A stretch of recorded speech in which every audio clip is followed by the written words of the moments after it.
त्योहारी सीजन से पहले सरकार ने ऑटो सेक्टर को बड़ा तोहफा दे दिया है। जीएसटी काउंसिल के नए फैसले से गाड़ियां, बाइक, स्कूटी, ऑटो रिक्शा, यहां तक कि ट्रैक्टर्स भी सस्ते होने वाले हैं। छोटी कारों से लेकर लग्जरी एसयूवीज पर किस किस तरह के इम्पैक्ट पड़ रहे हैं, इस पर भी आज हम चर्चा करेंगे। आज हम बात करेंगे 22 सितंबर से लागू होने वाले इन बदलावों से आपकी जेब पर, अगर आप कार खरीदने का प्लान कर रहे हैं तो कितना असर पड़ेगा, कौन कौन सी कारें सस्ती या महंगी हो रही हैं, साथ ही साथ जो डीलर्स हैं उनकी चिंताएं क्या हैं, क्योंकि जो सेस लॉस की चिंता उनको हो रही है, इसको लेकर वो सरकार के पास भी गए हैं। तो तमाम बातों पर आज करेंगे चर्चा। मेरा नाम है दीपक डोभाल, आप देख रहे हैं आपकी खबर आपका फायदा। पहले देखिए ये रिपोर्ट, लौटते हैं मेहमानों के साथ।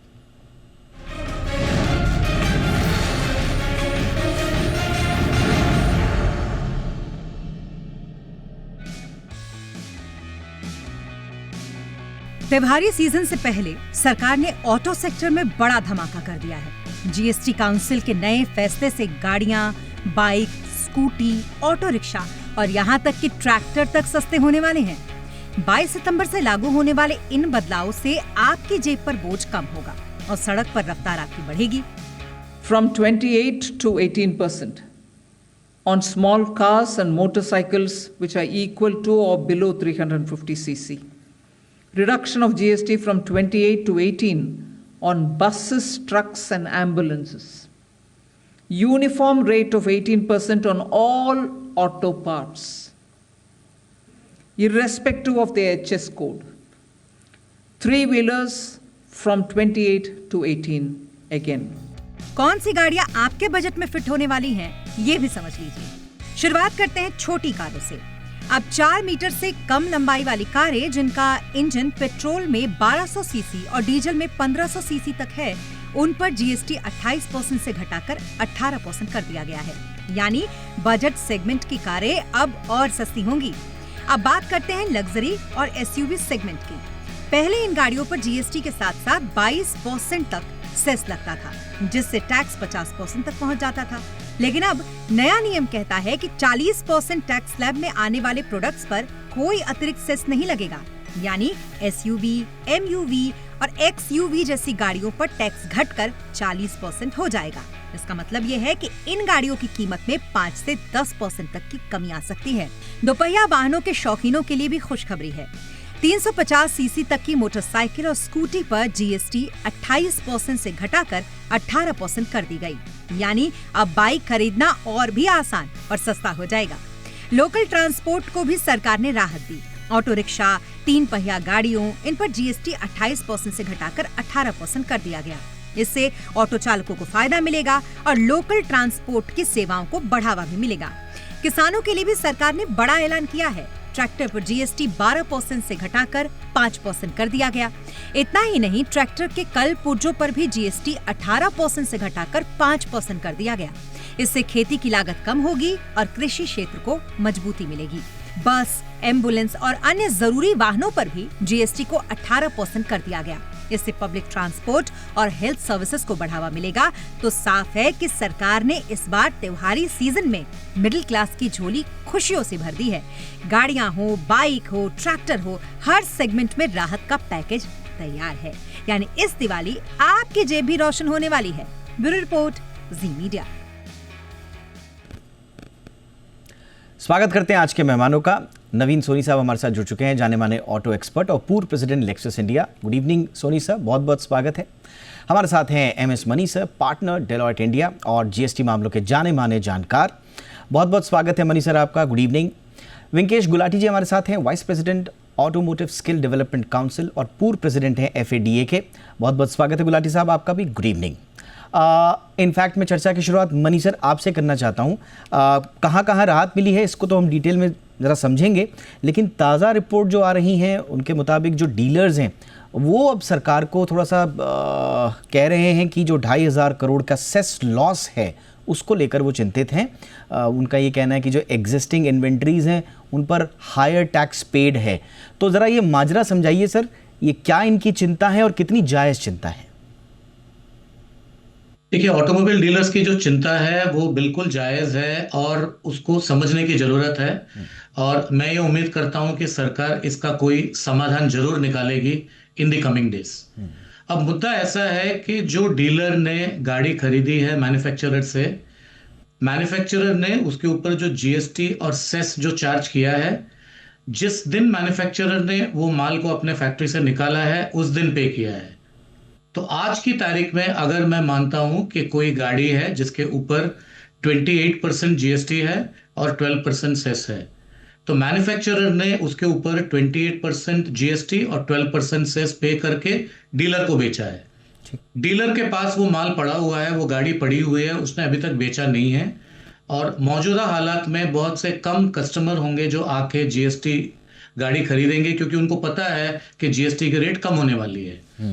22 तारीख के बाद में अगर कोई कस्टमर जाके वो डीलर से वही गाड़ी को लेता है जिसके ऊपर अभी जीएसटी 28+12 के बजाय 40% जीएसटी हो गई है, डीलर की दुविधा यह है कि डीलर को अभी 40% जीएसटी भरना पड़ेगा इंस्टेड ऑफ 28%, और जो 12% सेस उन्होंने पे किया है उसको वो ऑफसेट नहीं कर पाएंगे, क्योंकि कॉम्पेंसेशन सेस की ऑफसेट परमिटेड है सिर्फ कॉम्पेंसेशन सेस के अगेंस्ट में। तो कॉम्पेंसेशन सेस का कोई ऑफसेट क्लॉज नहीं है जहां वो जीएसटी के साथ में ऑफसेट कर सके। तो जबकि टोटल इंपैक्ट 40% है इस एग्जांपल में मैं जो दे रहा हूं, उस केस में 40% ही सरकार को जाएगी, पर वो जीएसटी के नाम पे जाएगी, नॉट 28% जीएसटी और 12% सेस। ऐसे बहुत सारे केसेस हैं, इससे भी जो हाई एंड गाड़ियां हैं जिसके ऊपर 28% जीएसटी और 22% सेस है, उस केस में भी अभी डीलर को 40% जीएसटी भरना पड़ेगा, जबकि जो 28% सेस वो डीलर दे चुका है मैन्युफैक्चरर को, वो उसके बुक्स में रहेगा, पर उसके खिलाफ उसको कोई क्रेडिट नहीं मिलेगा।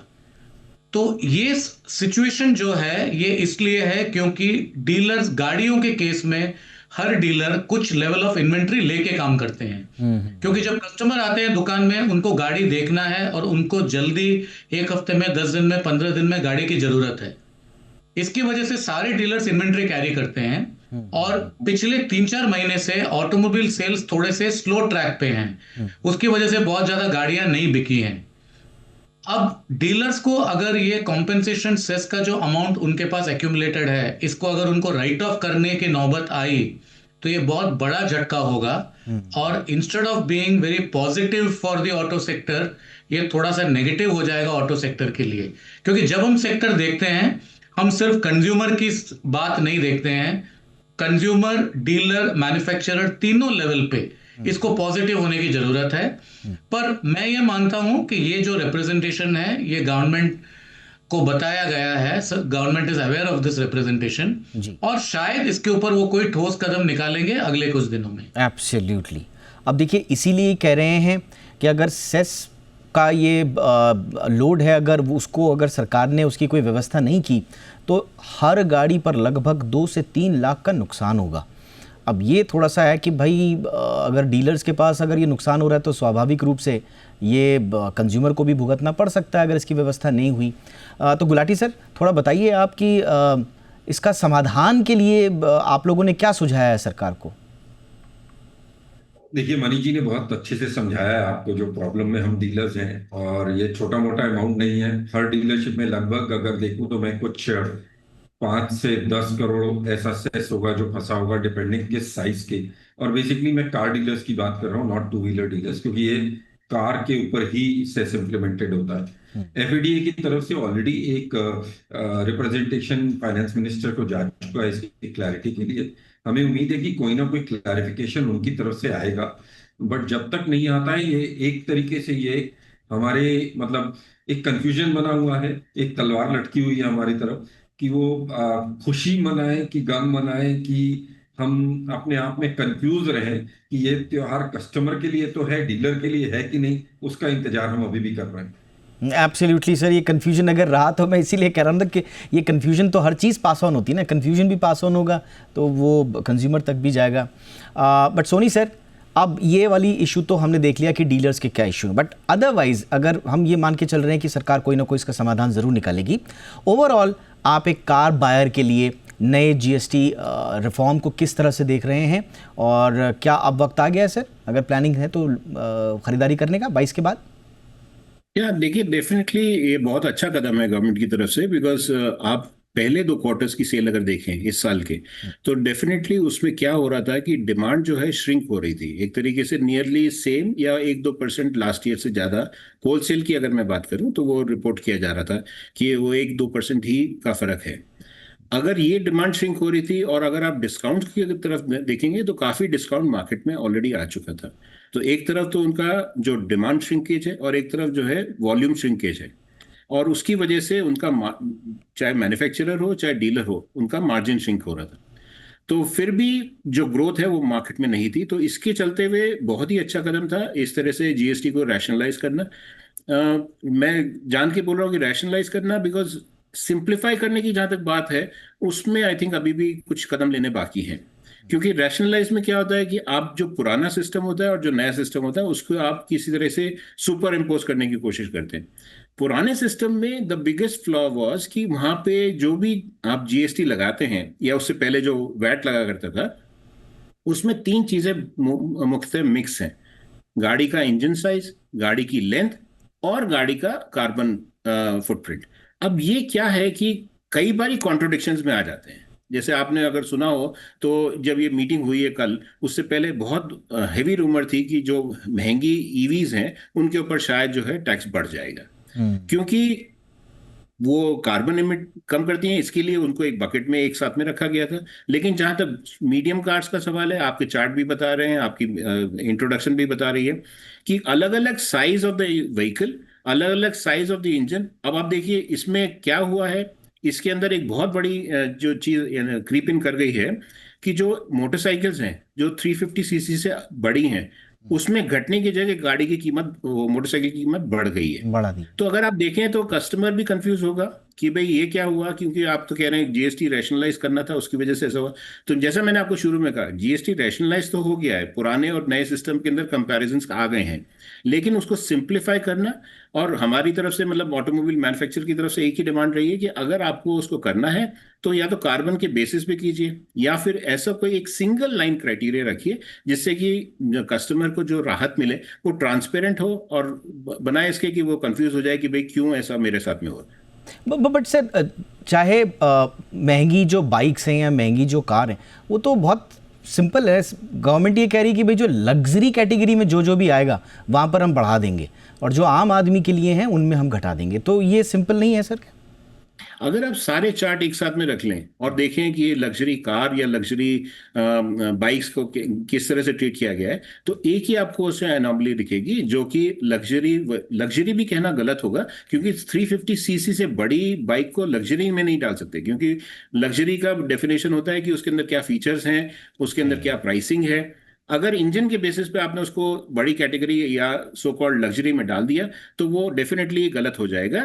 और आप उसी के कंपैरिजन में 4 व्हीलर्स में अगर जाएंगे तो सारी गाड़ियां जो लग्जरी सेगमेंट में भी हैं उसमें भी 5 से 10% का या उससे ज़्यादा 10% या 11% तक का रिडक्शन है एक्स शोरूम प्राइस पे, जो कि कंपैरिजन में गलत दिखता है कि एक तरफ तो आपका जो ये प्राइस है ये कम हो रहा है लग्जरी कार्स के लिए, और लग्जरी बाइक्स के लिए, लग्जरी बाइक्स में फिर भी हिचकिचाते हुए बोल रहा हूँ क्योंकि लग्जरी बाइक्स नहीं गिन सकते उनको, 350 सीसी एंड अबव बाइक्स पे, इस पे मैन्युफैक्चरर्स ने काफ़ी इसमें चीज़ें रेस की थी। लेकिन अब क्या कर सकते हैं, ये रैशनलाइज हुआ है तो इसकी वजह से लाइक टू लाइक कंपैरिजन हुआ है। ऑलराइट सर, एक छोटे से ब्रेक के लिए रुकते हैं और ब्रेक के बाद चर्चा को आगे बढ़ाएंगे और समझने की कोशिश करेंगे कि इस वक्त एक आम आदमी के लिए जो सरकार कह रही है कि हम राहत लेकर के आए हैं, क्या अभी भी कुछ इफ्स एंड बट्स उसमें हैं? नंबर 1। नंबर 2, इकोनॉमी पर इम्पैक्ट, ऑटो सेक्टर पे इम्पैक्ट के साथ साथ ओवरऑल इकोनॉमी पर क्या इम्पैक्ट आ रहा है? ब्रेक के बाद इस पर चर्चा।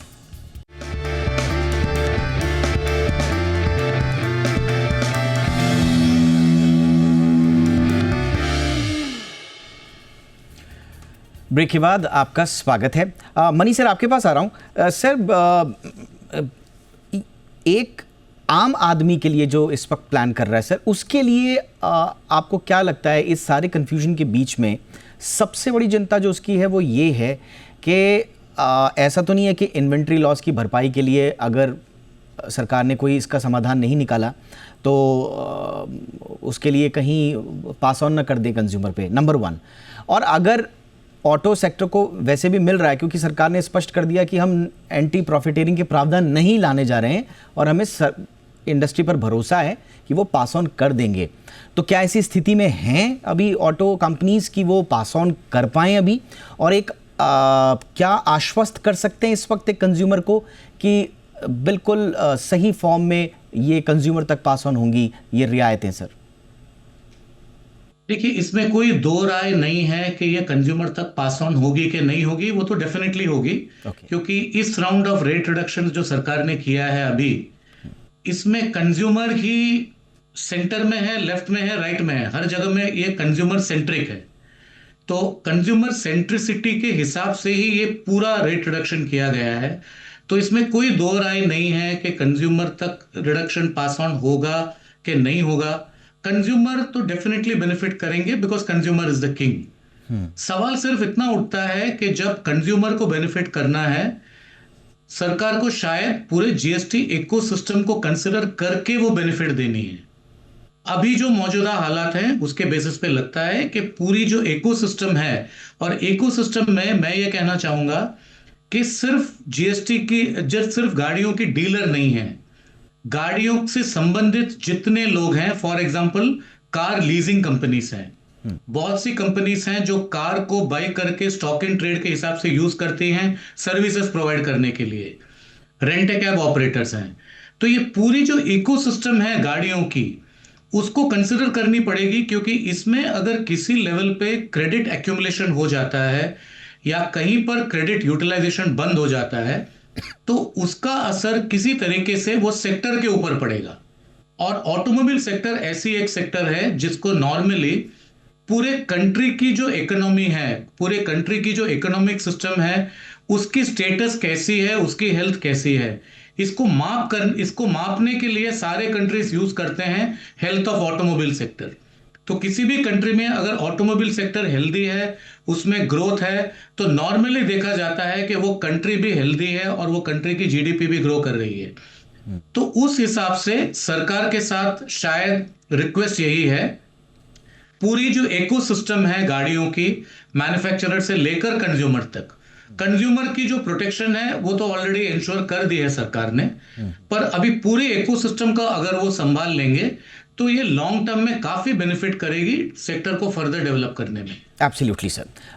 हमारे साथ बहुत कम समय के लिए जुड़ रहे हैं जी बिजनेस के साथ टाटा मोटर्स के एमडी शैलेंद्र चंद्रा जी, और आप प्रेसिडेंट भी हैं सियाम के, तो आपसे भी हम ज़रा समझने की कोशिश करते हैं। गुड इवनिंग सर, आपका क्या रिएक्शन है सर? आप जीएसटी कट्स को किस तरह से देख रहे हैं, उसका क्या इम्पैक्ट आ रहा है? जब भी प्राइसेस में चेंज आती है, फेवरेबल चेंजेस आती हैं, तो एंट्री सेगमेंट जो है, और जैसे मैंने बोला मध्यम आय वर्ग में सबसे ज़्यादा मूवमेंट दिखता है।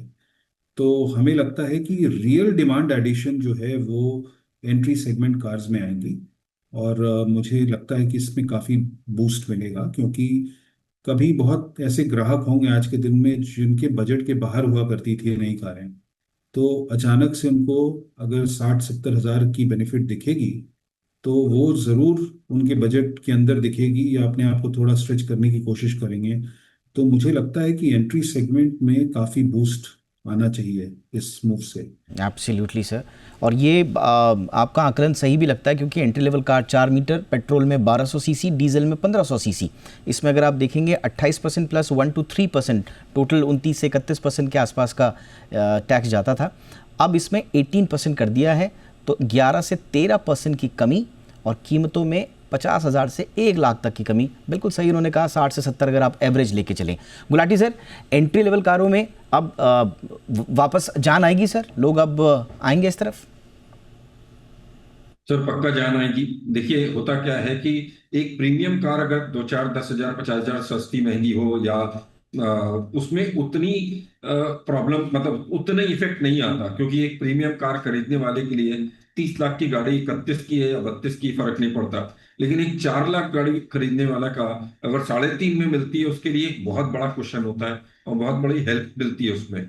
और प्रैक्टिकली जैसे आपने बताया 28+1 से 3, द बिगेस्ट बेनिफिट आएगा 13% का, जो आज की डेट में 31% पे गाड़ियां हैं जो कि एंट्री लेवल की श्रेणी में आती है।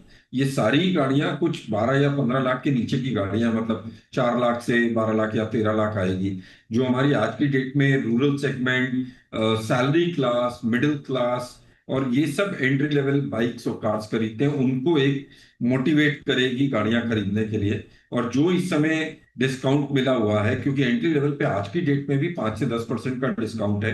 फाइनेंस फेस्टिव आ गया है, उसमें थोड़ी बढ़ोतरी ओईएम्स जरूर करेंगे। एडिशनल गवर्नमेंट ने 10 से 13। मैं यही पूछ रहा था गुलाटी सर, जरा इसको भी कंफर्म कर दीजिए हमारे दर्शकों के लिए, डीलर्स कुछ दे रहे हैं एक्स्ट्रा डिस्काउंट वगैरह सर? फेस्टिव सीजन भी आ रहा है सर। साल के 2 महीने होते हैं जब हम अपनी 35 से 40% की सेल करते हैं, डिपेंड करता है आप किस जोन में है। ऐसे टाइम पे जितना मैक्सिमम डिस्काउंट होता है, स्कीम होती है ओईएम से, फाइनेंसर से, रेट ऑफ इंटरेस्ट की होती है, इंश्योरेंस कंपनी से ओडी डिस्काउंट की होती है, सब मिलता है कस्टमर को। और उस सब के ऊपर आज की डेट में आपको देश से प्रधानमंत्री जी ने जीएसटी का भी तोहफा दिया है। अगर हम पूरी बात मिला दें कि 10 से 12% का margin discount dealer, OEM, financer मिलके दे रहे हैं, 10 से 13% का डिस्काउंट जीएसटी आ रहा है, तो आप ऐसे समझिए कि 20-22% की एक स्पेशल स्कीम फेस्टिव में मिल रही है। उससे बढ़िया मौका हो ही नहीं सकता। क्या बात है सर, 20-22% तो मतलब ये तो जबरदस्त हो गया। जी जी जी, ये फेस्टिव बिल्कुल डबल धमाका है। जैसे मोदी जी ने बोला है, जीएसटी का ईज होना ठीक है, एक कंपनसेशन सेस का इशू जरूर है जिससे हम लोग परेशान हैं, बट रेट का जो बेनिफिट है वो पूरा पूरा कस्टमर को पास ऑन वो तो बिल्कुल सर, बिल्कुल। और मनी रिटेल बढ़ा करके अपना लॉस कवर करें या गवर्नमेंट से सपोर्ट लें। जी बिल्कुल सर। और जैसे मनी सर ने अभी भी कहा कि गवर्नमेंट के पास ऑप्शन नहीं है, आपको ये कंफ्यूजन दूर करना ही होगा, अदरवाइज फिर इस पूरी एक्सरसाइज का, इस कवायद का कोई मतलब नहीं रहा। सोनी सर, मैं थोड़ा सा लग्जरी कार्स पर आपसे बातचीत करना चाह रहा हूँ। 28 जीएसटी और 20 to 22% सेस, टोटल 48 से 50% टैक्स था सर, अब उसको घटा के 40% कर दिया है। लोग कई बार कंफ्यूज भी हो रहे हैं कि भाई जीएसटी आपने बढ़ा दिया 40, तो सेस भी तो घटा दिया, तो ओवरऑल अगर आप देखेंगे तो 8 से 10% की कमी है और कीमतों में भी 3 से 5 लाख रुपए तक की लग्जरी सेगमेंट में आ रही है। यहाँ पर सर की कितनी बड़ी राहत है और लग्जरी सेगमेंट में अभी सेल किस तरह की है और कितनी बड़ी राहत आएगी? देखिए, जो लग्जरी सेगमेंट है, obviously the price of the vehicle जिसको आप कंपेयर कर रहे हैं, जिसके बेसिस पे आप ये कंपैरिजन 3 से 5 लाख का कर रहे हैं, क्योंकि उसकी गाड़ी की कीमत 50 लाख तक की भी हो सकती है, उससे ज़्यादा भी हो सकती है। अगर उससे ज़्यादा की कीमत है तो हो सकता है उससे ज़्यादा भी 10% ऑफ दैट अमाउंट, वो हो सकता है 6 से 7 लाख भी हो जाए। लेकिन जहाँ तक सवाल ये है कि मार्केट का सवाल है, लग्जरी मार्केट में जितना ड्रॉप हुआ था शायद उतना ड्रॉप मास मार्केट से थोड़ा सा कम हुआ था, क्योंकि हम सब ये देख रहे हैं कि के शेप रिकवरी हुई है कोविड के बाद। Rich have got little more money to spend और उनकी इंटेंशन टू स्पेंड भी बढ़ती गई है, तो उसकी वजह से लग्जरी कार सेगमेंट में यहाँ तक देखा गया था कि अगर मास मार्केट के अंदर 0 to 1% की ग्रोथ है तो वहाँ पे 8 से 9% की ग्रोथ हो रही थी। तो इसके चलते हुए ये क्वांटम ज़्यादा नहीं है, क्योंकि all put in together last year हमने हाईएस्ट सेल देखी थी लग्जरी कार मार्केट की 50,000 गाड़ियों की। अभी और कुछ मैन्युफैक्चरर्स भी आ गए हैं, जैसे टेस्ला है, दूसरे मैन्युफैक्चरर्स हैं, तो उम्मीद की जा रही थी कि मार्केट थोड़ा सा ग्रो ही करेगा, इससे 50 से हो सकता है 55 या 60,000 तक का मार्केट हो जाए। लेकिन जहां तक टैक्स रिबेट का सवाल है, डेफिनेटली उस कस्टमर को भी उतनी ही राहत मिलेगी जितनी लो एंड ऑफ द मार्केट पे मिलती है, क्योंकि परसेंटेज प्राइस के कंपैरिजन में है, इसके लिए उसको जो रेशो है वो और ये एब्सोल्यूट अमाउंट है वो ज्यादा मिलेगा, तो उसके चलते हुए मार्केट की ग्रोथ होने की ज्यादा उम्मीद है। और बाकी गुलाटी सर ने तो बता ही दिया है कि फेस्टिव डिस्काउंट भी आ रहा है, तो ये डिस्काउंट और ज़्यादा बढ़ जाएगा, तो रियल टर्म्स में काफ़ी मिलेगा। बात सही है। और लग्जरी, अब मैं तो टेस्ला की नंबर्स देख रहा था, 600 बुकिंग आ गई सर। लोग बोल रहे थे कि सिर्फ शोरूम खोल रहे हैं अभी बुकिंग का, तो उन्होंने भी एक्सपेक्ट नहीं किया होगा। 600 बुकिंग अगर आ गई हैं बिना किसी वजह की, तो फिर इसका मतलब ये है कि उस सेगमेंट में काफ़ी अभी एक्शन बाकी है। बहरहाल बहुत अच्छा लगा आप तीनों से बातचीत करके, बहुत सारे मसलों पर आप तीनों ने रोशनी डाली, हमारे दर्शकों के कन्फ्यूजन्स को क्लियर किया। Thank you so much Soni sir वक्त निकालने के लिए, मनी सर बहुत बहुत शुक्रिया आपके वक्त के लिए, Gulati sir thank you so much for your time. Show में इतना ही, इजाज़त दीजिए, नमस्कार।